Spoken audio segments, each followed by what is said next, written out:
Seema. Anoli, hi. Hi, so lovely to see you here today. I feel so happy and honoured that you're here to chat to us today, all things pre-loved fashion.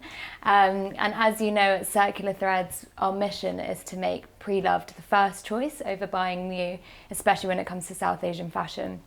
And so I don't know who better than an absolute fashion icon, a change maker, a storyteller, to hear about your experiences and your stories around pre-loved fashion. Thank you so much, Anoli. I think what most people don't know about me is that this entire look is actually based on pre-loved fashion. Now, here, yeah, it's an absolute new scoop for you. But yes, it actually started with me sort of saying, I wanted to wear saris. I love saris, but I wanted to wear the really traditional weaves. I wanted to wear stuff that had been woven and looked really natural. And my first thing was to go into my mom's and my grandmother's cupboard and see what I could rescue from there. And that's where it all started. And you wouldn't believe this, but my wardrobe is actually 75% pre-loved saris. Wow. I literally incredible. go around collecting saris. Now, of course, people know that I like wearing saris and the kind of stuff I like to wear, and they will offer it to me. But during COVID times, I did a rescue mission for saris.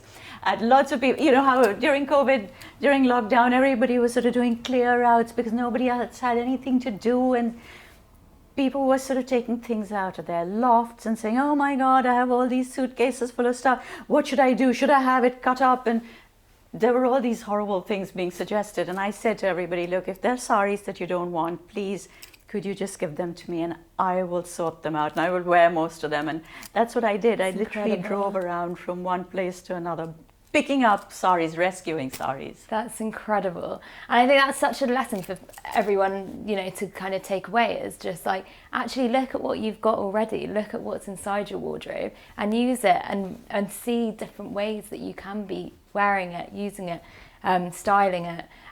Because if you want to look like this, clearly. This is actually one of Anoli's. This belongs to Circular Threads. It's actually on their website for sale. And you know what? It is stunning. Yeah. These saris are so expensive in the shops. And the fabric of this particular one, I mean, you don't make silk like this anymore. It's like the thicker... It's thicker, it's thick, it's malleable, it's beautiful. And there's a certain sheen to it, which is just pure. Somebody sent me a sari the other day, and ostensibly a silk sari.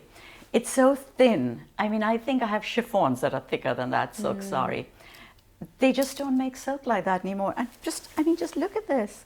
And why do you think that is? Do you think it's an adaptation of kind of catering to the fast fashion industry? Is it just the, you know, shift in the way that, you know, artisans are making these clothes now? Why do you think? Yes, unfortunately, there is this thing about making sure that people buy more. And so, you know, if you have something that you buy which gives way after one or two wears, then, and it's cheap enough to say, yeah, fine, I'll go and replace it. You know, it's just, it is unfortunately the way that it's being marketed. You know, let's face it, these are saris that your grandmother passed down to you. The saris that are being made today won't necessarily make it down even your own generation, let alone to the next one. So yeah, it's really important to actually go find the older ones. Those are the heritage pieces, you know. Those are the ones that you really want to treasure and wear and kind of go, well, look at what a gorgeous piece of clothing I have. That nobody else will have as well. It's kind of a unique piece that's sentimental to you, that's been part of your family for generations. And, you know, those are the ones that you need to be treasuring and making sure that it doesn't get lost. Absolutely. People view these saris as something that maybe your grandmother wore and hence it's old-fashioned. It's no longer old-fashioned. It's now the trend. It's, you know, and you can make these clothes as trendy as you want. And you can pair it up with different types of blouses. You can wear them with crop tops. You wear it with different types of jewelry. Wear it with outlandish, outrageous shoes. You know, just go to town with it. Change the way that you wear your sari. Actually wear it higher. And just jumping onto that, that means that your sari becomes 10 different outfits, right? So Yes. you don't necessarily need to have 10 different pieces in your wardrobe. You have your one sari that you restyle with different blouses, different jewelry, different shoes, and you know, it will look different every time you wear it and every age that you wear it as well. Okay, great. So going on, like focusing on your childhood and where you grew up, etc. Did you always buy new things for different occasions? Like, was there any sort of sustainability message in the way that you were living or the way that you were brought up? So India? again, I think the generation that I come from, you have to remember that I grew up with parents who lived post-war. So, you know, our children, you for instance, are growing up with parents who've sort of lived a slightly different lifestyle. So when I was growing up, I saw a lot more being recycled. You know, post-war, post-independence, people were still trying to settle into their new homes. There was not even a house in so many occasions. You know, there was people were trying to rebuild their lives. Yeah. Things were rationed, they were limited. So if the sari really kind of came to shreds, it was absolutely gone. Your grandmother, your mother would save the fall from it, or from the border, or even the lace that came onto it.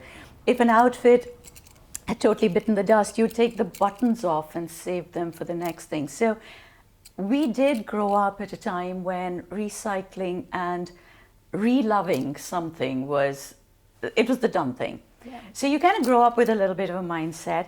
I am an only child, so I never had things handed down to me. However, I think I've just always had this thing about wanting to take something that somebody else has worn. It just feels special. I don't know.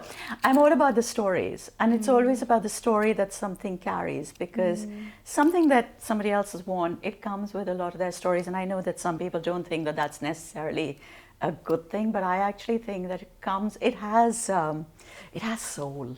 You know. Yeah. So as a matter of fact, when my son, this is the first child who got married in the family, my eldest son, and we had lots of different parties that we had, I only bought one new sari for all the functions. I just insisted on wearing what I had. And That's for the amazing. reception, I wore a sari that my mother was given. So my first stepfather, who my mother met when I was 1.5, and by the time I was 2 years old, and he bought her these 2 saris for her birthday. So these saris are as old as I am, and I wore one of those Oh, wow. for my son's reception. That's Yes, incredible. and it's just seen life, that particular sari. Okay, so it gets torn. You know, particularly the palla, where the silk sort of starts to come apart. Yeah. It gets torn on a regular basis. I take it back to India on a regular basis and have it restitched, and yeah, with all the restitching, and then, you know, the last time they actually put cloth underneath it just to make it stronger. With all of that, that was my outfit for my son's reception. Incredible. That's incredible. And to say that, you know, because that obviously holds a lot of sentimental value as well. Yeah. And to wear it on such a momentous occasion for you, it really, you know, a lot of people would want to have that kind of sentiment on such a special day. Yeah, I really do think that it holds a lot more love. I mean, you know, that's been years of being cherished and loved. And then you wrap yourself around in all that love. Surely it's got to make you feel good about yourself. 100%. No, that's amazing. Just moving back onto what you were saying about the generation that you were brought up in, and how kind of everything was recycled and everything was held onto. Why do you think that now some of the older generation feel that, you know, there's a stigma around pre-love, there's a stigma around, you know, wearing things again and not being seen in something new every event or every occasion, and how, and you know, sorry, this is quite a lot of questions coming your way, okay. but you know, your line of work is in kind of a taboo topic. Like, how do you think we can shift that perception?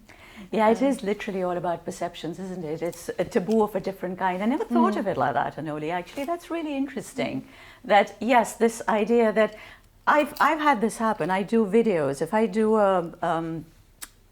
I do 2 videos together to be put out for the following week, and I'm in the same sari, people will say to me, "Oh, but you were wearing the same clothes again." It's like, all right, fine. Really? Yeah, I get this a lot. But I have had this point of people saying, you go to a party and somebody's saying, oh yeah, you know, so-and-so sari is beautiful. Yeah, but I've seen her wearing it before. And it almost became like a thing that if you weren't wearing a new sari, were you even at this party? Were you worth noticing? Well, I just think that this is something that needs to be changed, because one is, you don't have unending space in your wardrobes. Okay? You don't have unending funds to keep buying new stuff. And also, I think that it's actually quite fashionable now to go and wear vintage clothing. Yeah, I think vintage is the sensible way to go anyway. But honestly, like I said, the kind of quality that you get with the pre-loved fashions. And again, for younger people who like the idea of constantly changing their wardrobe, I mean, you have circular threads, which you've started off, which is absolutely fantastic. So you buy that new outfit at a fraction of the price, and then if you don't want it anymore, sell it back to Anoli. Yeah. Who can then sell it on again. 100%. And I think, like, you know, it's important to create that sort of, you said we don't have unlimited wardrobe space, we don't have unlimited funds.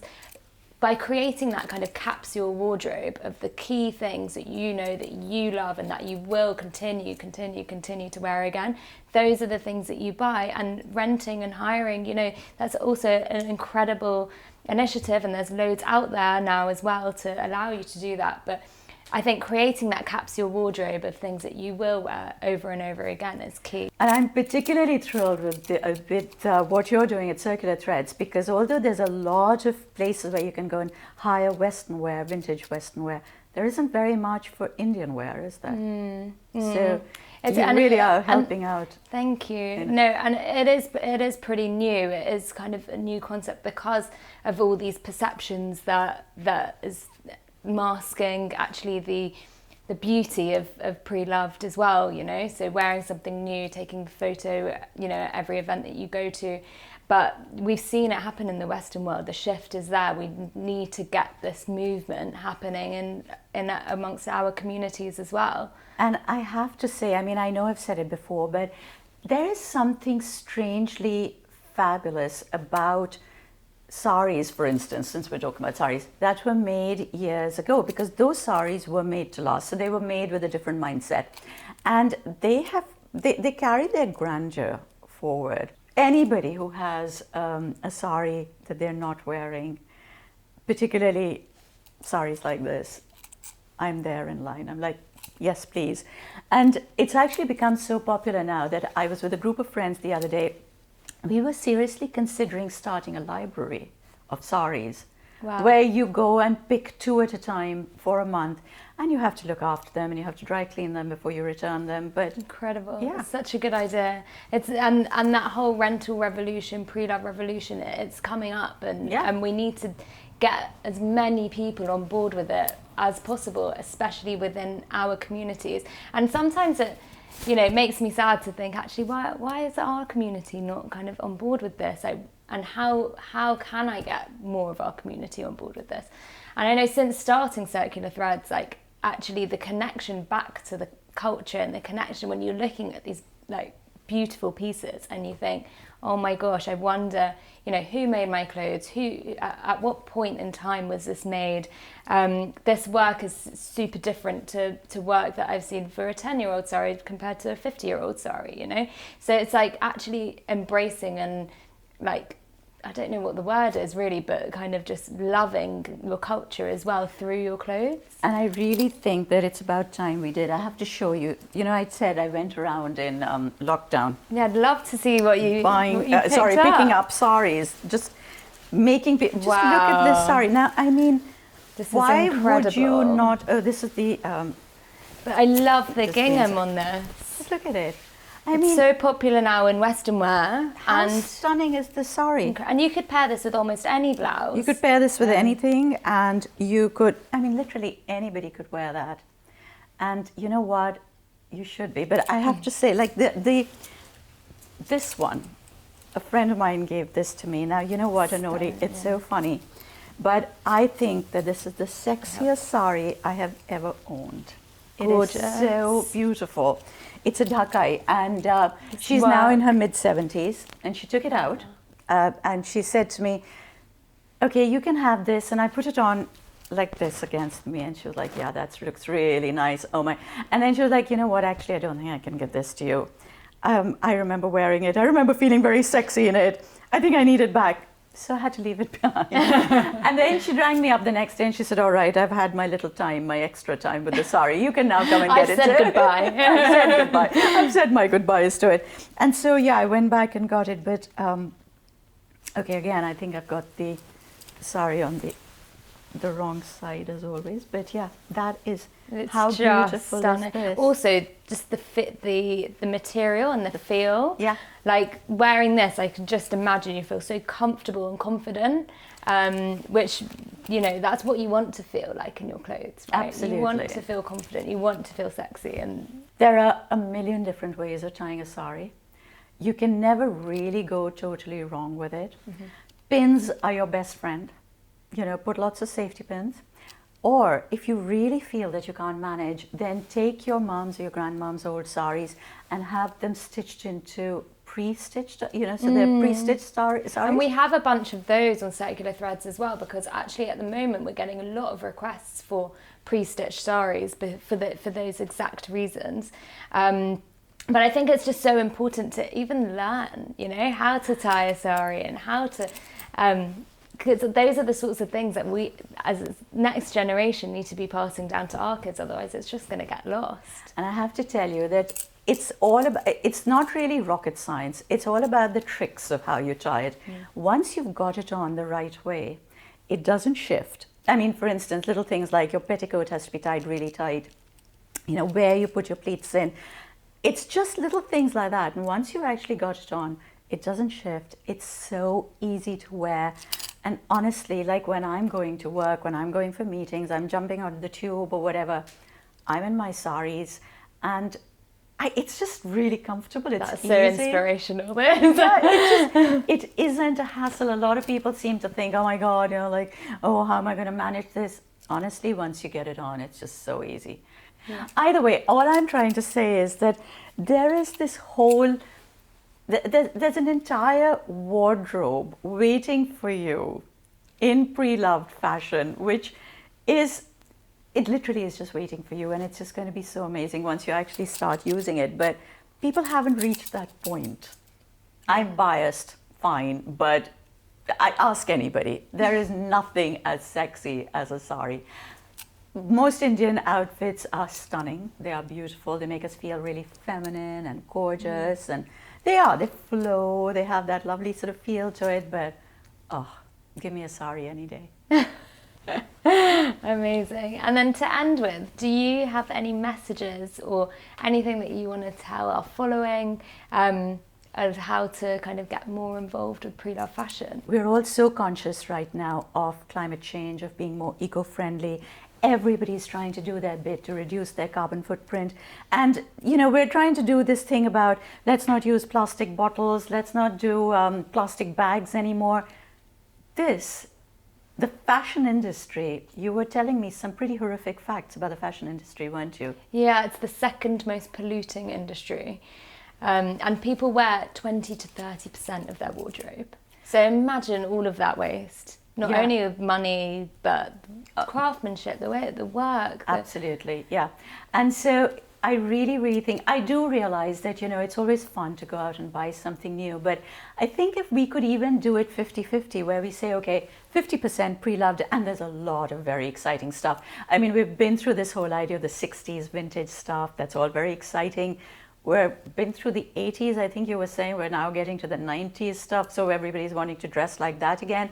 Rather than going out and trying to find more stuff, go into your mom or your aunt's wardrobes and actually find some stuff, or people like you who've got stuff online that they can sell, which is much cheaper than what you can, and better quality than what you can find, and actually help the earth as well, because I really think that we need to start consciously moving our mindsets.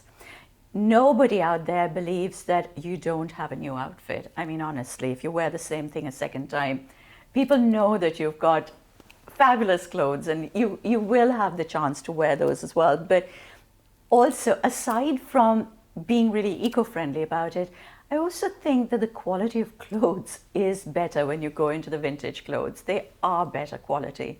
So actually give yourself the chance to be better dressed as well. I think it goes both ways. But yes, we are trying so consciously to help the earth, and I think second most polluting industry on earth.